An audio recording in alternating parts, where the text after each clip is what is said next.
ಎಲ್ಲ ಕಡೆ ಎಲ್ಲ ರೋಸ್ಟ್ ಆಗಿದೆ. ಇಲ್ಲೆಲ್ಲ ನೋಡ್ತಾ ಇದ್ದೀರಲ್ಲ, ಇಲ್ಲೆಲ್ಲ ರೋಸ್ಟ್ ಆಗಿದೆ. ಇಷ್ಟು ರೋಸ್ಟ್ ಆದರೆ ಸಾಕು. ನಮಸ್ಕಾರ ಎಲ್ಲರಿಗೂ. ನಾನು ಮಂಜುಳಾ ಪ್ರಕಾಶ್. ನಾನಿವಾಗ ಈ ಮೆಣಸಿನ್ಕಾಯಿ, ಇದು ಖಾರ ಇರಲ್ಲ, ಈ ಮೆಣಸಿನ್ಕಾಯಲ್ಲಿ ನಾನು ರೋಸ್ಟ್ ಮಾಡ್ತಾಯಿದ್ದೀನಿ. ತುಂಬಾ ಚೆನ್ನಾಗಿರುತ್ತೆ ಇದು. ಬೇಳೆ ಸಾರು ಜೊತೆಲಿ, ರಸಮ್ ಜೊತೆಲಿ ಈ ಮೆಣಸಿನ್ಕಾಯಿ ರೋಸ್ಟ್ ಅಂತೂ ತುಂಬಾ ಚೆನ್ನಾಗಿರುತ್ತೆ.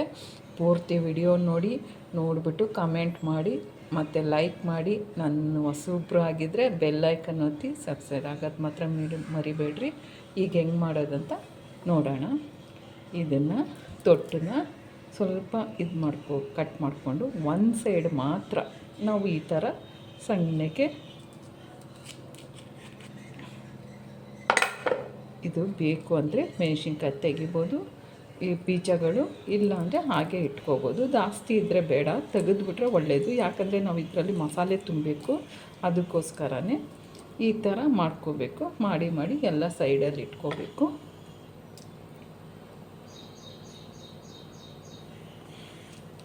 ನೀವು ಈ ಮೆಣಸಿನ್ಕಾಯಿ ಬೇಡ ಅಂದರೆ ನೀವು ಇನ್ನೊಂದು ಬಜ್ಜಿ ಮೆಣಸಿನ್ಕಾಯಿ ಬರುತ್ತೆ, ಅದರಲ್ಲಿ ಕೂಡ ಮಾಡ್ಬೋದು. ಇದನ್ನು ತೆಗೆದುಬಿಡಬೇಕು. ತೆಗೆದು ಒಂದ್ಸಲ ಕ್ಲೀನ್ ಮಾಡ್ಕೋಬೇಕು ಎಲ್ಲವೇ ಈ ಥರ. ಇದು ಮಸಾಲೆ. ನೀವು ಬೇಡ ಅಂದರೆ ಈ ಥರ ಮೆಣಸಿನ್ಕಾಯಲ್ಲೂ ಕೂಡ ಮಾಡ್ಕೋಬೋದು, ಒಂದರಲ್ಲಿ ಎರಡು ಮಾಡ್ಕೋಬೋದು. ನಾನು ಈ ಮೆಣಸಿನ್ಕಾಯಲ್ಲಿ ಮಾಡ್ತಾಯಿದ್ದೀನಿ. ಹೆಂಗೆ ಮಾಡೋಣ ಅಂತ ಇವಾಗೆಲ್ಲ ಕಟ್ ಮಾಡ್ಕೋತೀನಿ ನಾನು. ಇವಾಗ ಅದೆಲ್ಲ ಕ್ಲೀನಾಗಿದೆ ಮೆಣಸಿನ್ಕಾಯದ. ಈಗ ನಾವು ಕಡಲೆಕಾಯಿ ಬೀಜನ ರೋಸ್ಟ್ ಮಾಡ್ಕೊಳ್ಳೋಣ, ಸೀದಿಸ್ಬಾರ್ದು.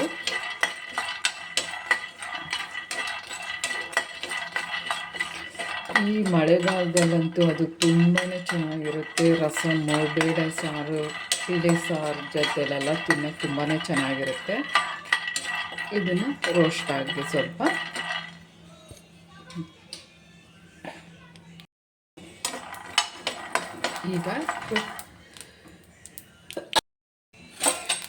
ಈಗ ಪೂರ್ತಿ ರೋಸ್ಟ್ ಆಗಿದೆ. ಈಗ ತೆಗೆದುಬಿಡೋಣ. ತೆಗೆದುಬಿಟ್ಟು ಬೇರೆದು ರೋಸ್ಟ್ ಮಾಡೋಣ. ಈಗ ಎಳ್ಳು ಹಾಕ್ಕೊಳ್ಳೋಣ. ಸ್ವಲ್ಪ ಎಳ್ಳನ್ನು ಹಿಂಗೆ ರೋಸ್ಟ್ ಮಾಡ್ಕೋಬೇಕು. ಒಂದು 4 ಸ್ಪೂನಷ್ಟು ಎಳ್ಳು ತೊಗೊಂಡಿದ್ದೀನಿ. ಸಣ್ಣ ಉರಿಲಿ ರೋಸ್ಟ್ ಮಾಡ್ಕೋಬೇಕು. ವಾಪ ಸ್ವಲ್ಪ ಕಡಲೆ ಹಿಟ್ಟು ಕೂಡ ಹಿಂಗೆ ಹುರ್ಕೊಳ್ಳೋಣ. ಕಡಲೆ ಹಿಟ್ಟು ಸ್ವಲ್ಪ, ಇದಕ್ಕೇ ಸ್ವಲ್ಪ ಅರಿಶಿನ ಪುಡಿ ಹಾಕ್ಕೊಳ್ಳೋಣ.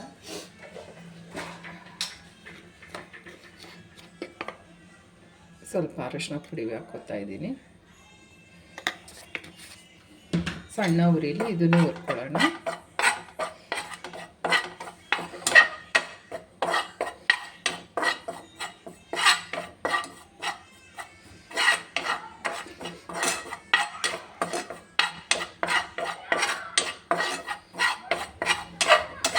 ಇದು ಹಸಿ ವಾಸನೆ ಎಲ್ಲ ಹೋಗಬೇಕು.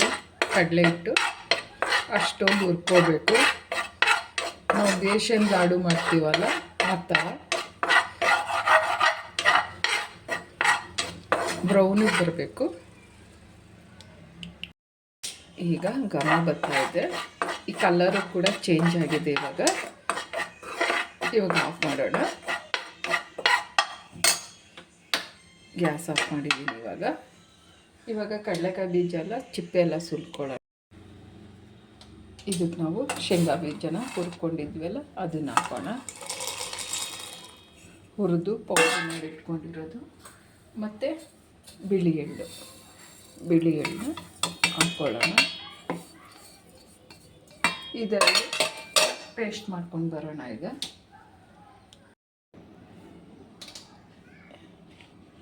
ಈಗ ಇದಕ್ಕೆ ನಾವು ರುಬ್ಕೊಂಡು ಪೇಸ್ಟ್ ಪೌಡ್ರ್ ಮಾಡ್ಕೊಂಡಿದ್ವಲ್ಲ, ಶೇಂಗಾ ಬೀಜ ಮತ್ತು ಬಿಳಿ ಎಳ್ಳು ರೋಸ್ಟ್ ಮಾಡಿಕೊಂಡು ಅದನ್ನು ಹಾಕ್ಕೊಳ್ಳೋಣ.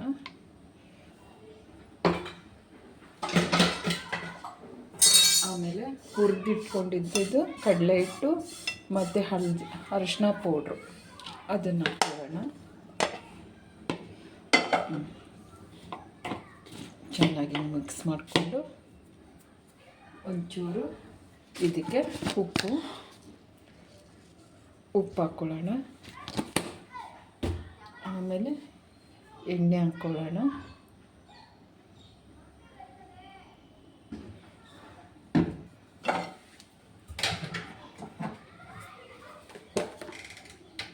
ಆಮೇಲೆ ಚಿಲ್ಲಿ ಪೌಡ್ರು, ಅದೇ ಖಾರ ಸ್ವಲ್ಪ ಇರೋದ್ರಿಂದ ಸಾಕು, ಇಷ್ಟೇ. ಚೆನ್ನಾಗಿ ಮಿಕ್ಸ್ ಮಾಡ್ಕೊಳ್ಳೋಣ.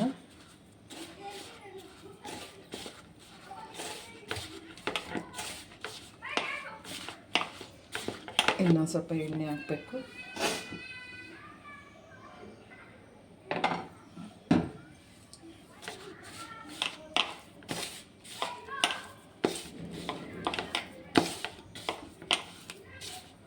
ಇವಾಗ ತುಂಬ ಥರ ಆಗಿದೆ, ಈ ಥರ ಆಗಿದೆ.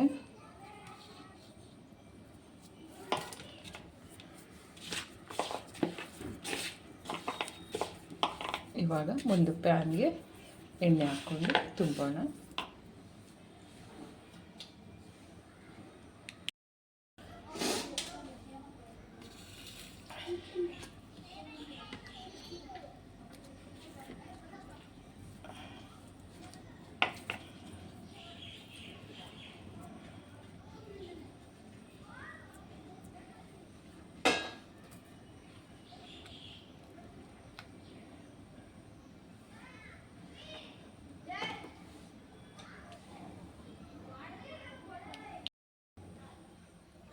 ಈಗ ಒಂದು ಪ್ಯಾನ್ ಇಟ್ಕೊಂಡು ಎಣ್ಣೆ ಹಾಕ್ಕೋತಾ ಇದ್ದೀನಿ.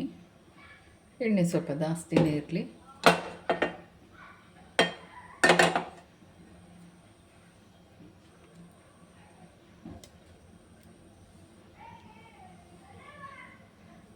ಎಣ್ಣೆ ಕಾಯ್ತಾ ಇರುವಾಗ ನಾವು ಒಂದೊಂದೇ ಮೆಣಸಿನ್ಕಾಯನ್ನ ಹಿಂಗಿಟ್ಕೊಡೋಣ.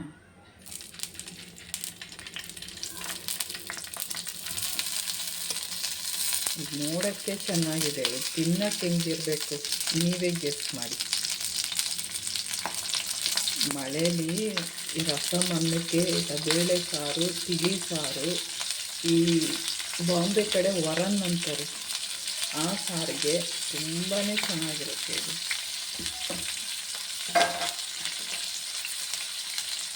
ಈ ಥರ ರೋಸ್ಟ್ ಮಾಡಬೇಕು.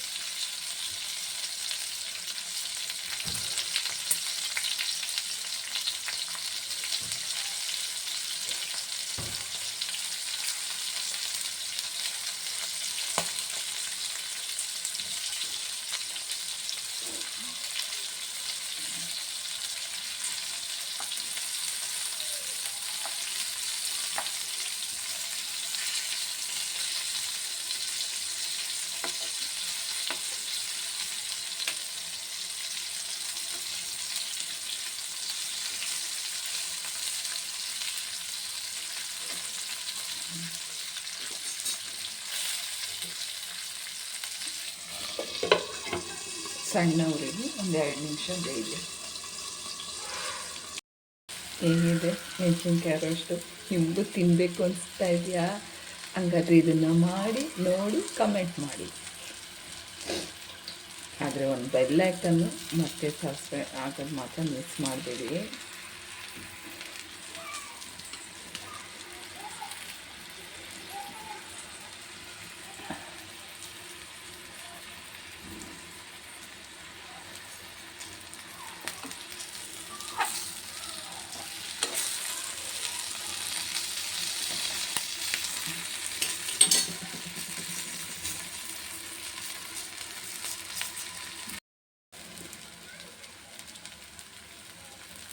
ಇವಾಗ ರೆಡಿಯಾಗಿದೆ ಪೂರ್ತಿ.